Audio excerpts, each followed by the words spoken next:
Então, estamos falando das consequências da Primeira Guerra e agora vamos falar sobre o impacto social que a guerra teve. O primeiro impacto social foi a desilusão. A maioria dos jovens que foi para a guerra em 1914 acreditava no heroísmo e na nobreza, acreditavam e eram felizes porque iam morrer pela pátria se fosse preciso. Mas a experiência da guerra, estando lá na guerra, isso mudou completamente do sentimento de crença na pátria, de sentimento de orgulho por ter nascido naquela pátria, foi substituído então para uma sensação de medo, de perigo, de descrença e desilusão.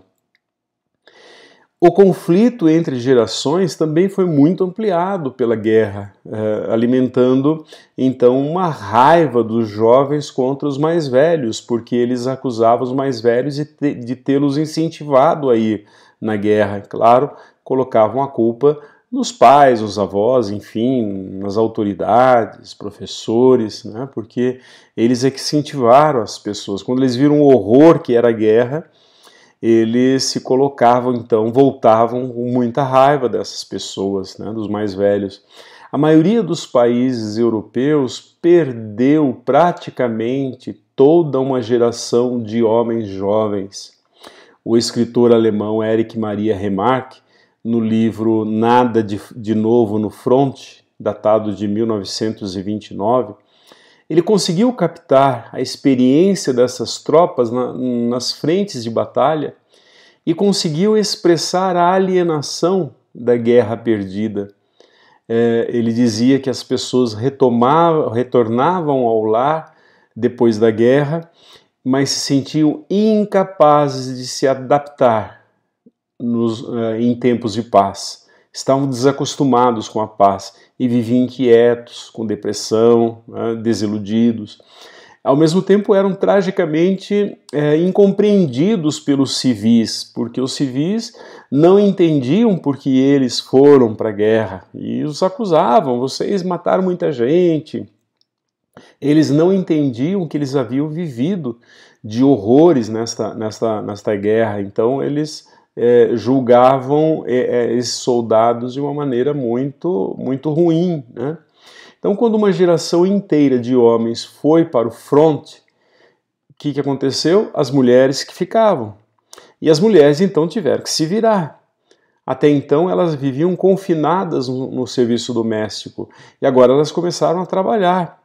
Foram elas também que trabalharam muito para o sucesso da guerra, porque elas trabalhavam nas fábricas de fazer armamentos pesados, né? Então, ao fim da guerra, elas mantiveram um espaço mais ativo na sociedade. E em países como a Inglaterra e a Alemanha, elas puderam até votar. A guerra modernizou a medicina e a cirurgia plástica. Vejam, muitos soldados tiveram que reconstituir o rosto desfigurado nas explosões. Então a cirurgia plástica teve um grande desenvolvimento nessa época. Também com o fim da guerra, em 1918, muitas mudanças ocorreram não só na política, mas também na geografia. A geografia mudou completamente. 4 impérios deixaram de existir, além do surgimento de vários países. O Império Britânico foi, no seu auge, né, o maior império da história. Ele tinha um império que media cerca de 33,7 milhões de quilômetros quadrados, isso em 1920. Porém, nessa mesma época, ele já tinha perdido boa parte desse poderio. No final do século XIX, a ascensão da Alemanha e dos Estados Unidos, então, afetou essa liderança econômica que o Reino Unido tinha.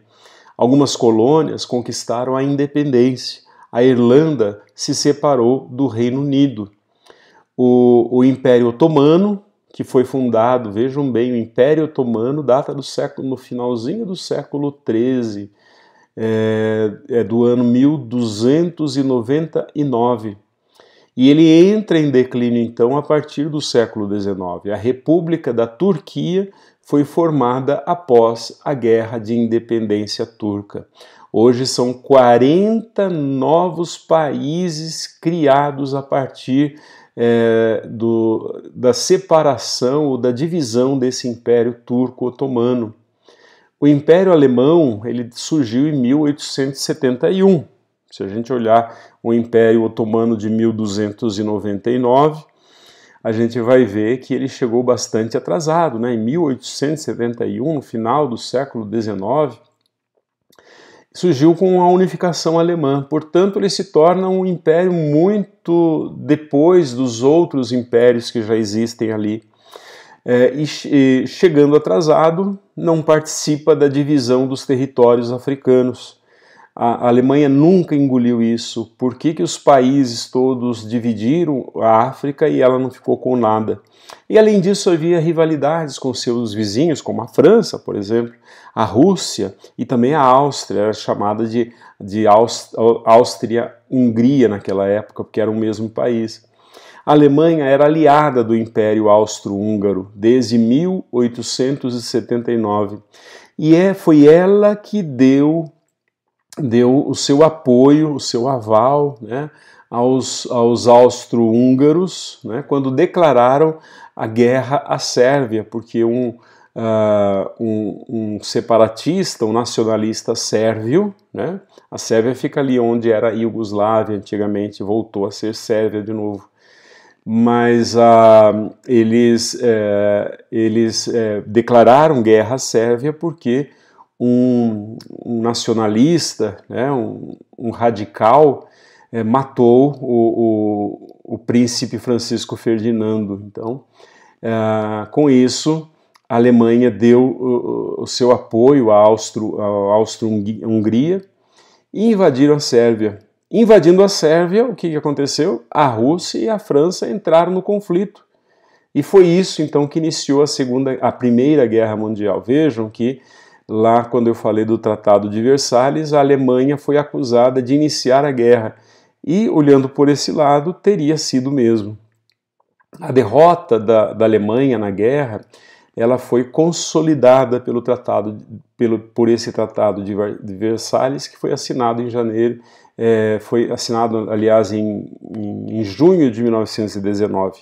Desde janeiro de 1919, os países se reuniram em Paris para fazer um tratado de paz. E em junho de 1919, então, a Alemanha teve que assinar esse tratado, o Tratado de Versalhes, onde ela tinha que pagar indenizações aos outros países porque ela teria iniciado a guerra.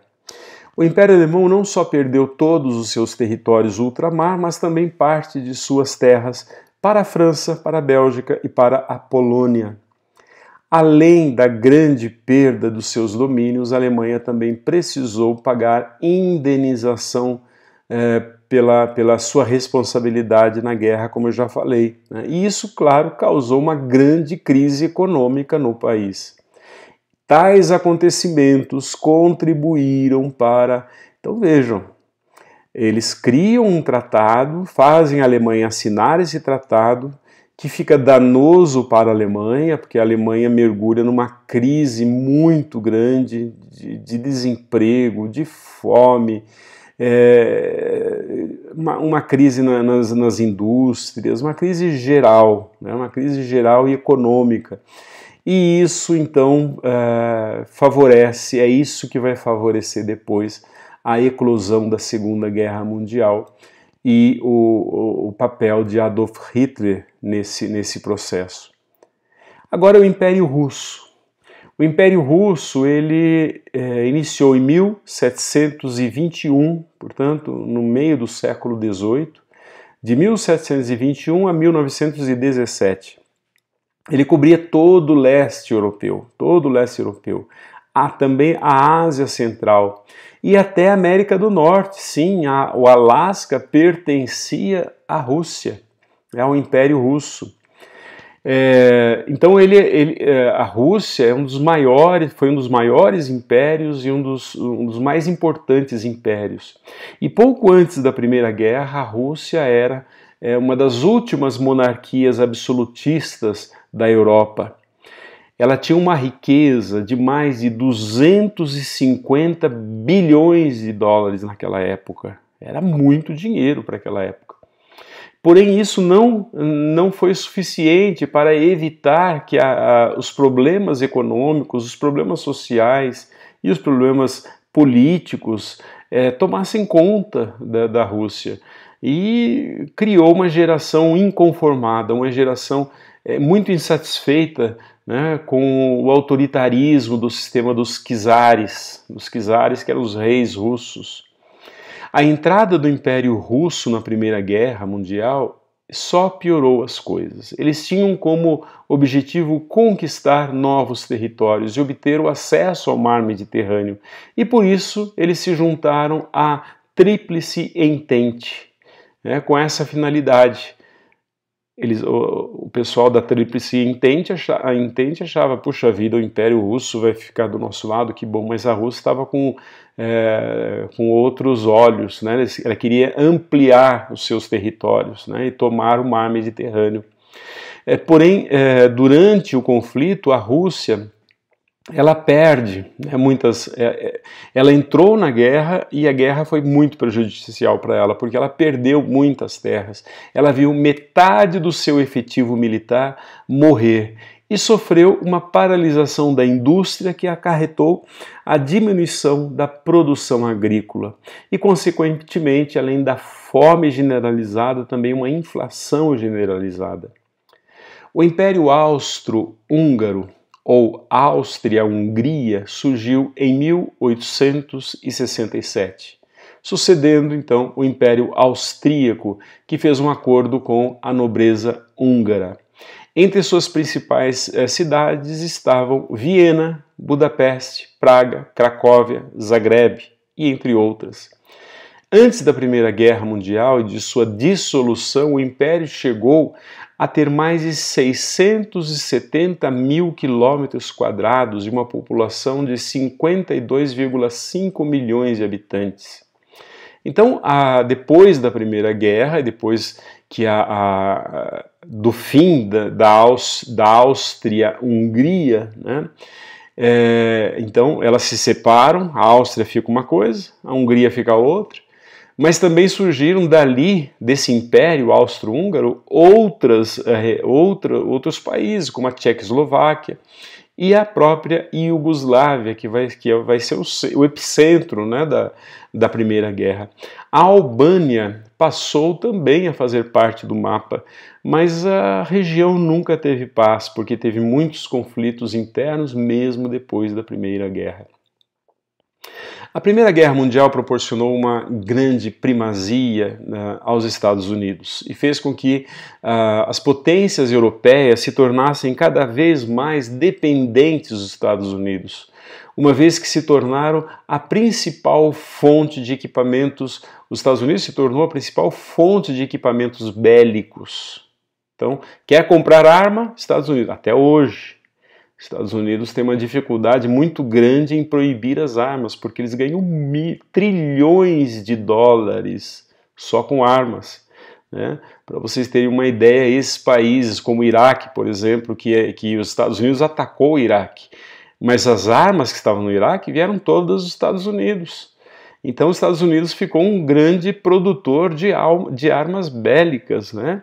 E atinge então um elevado patamar no nível de produção, né?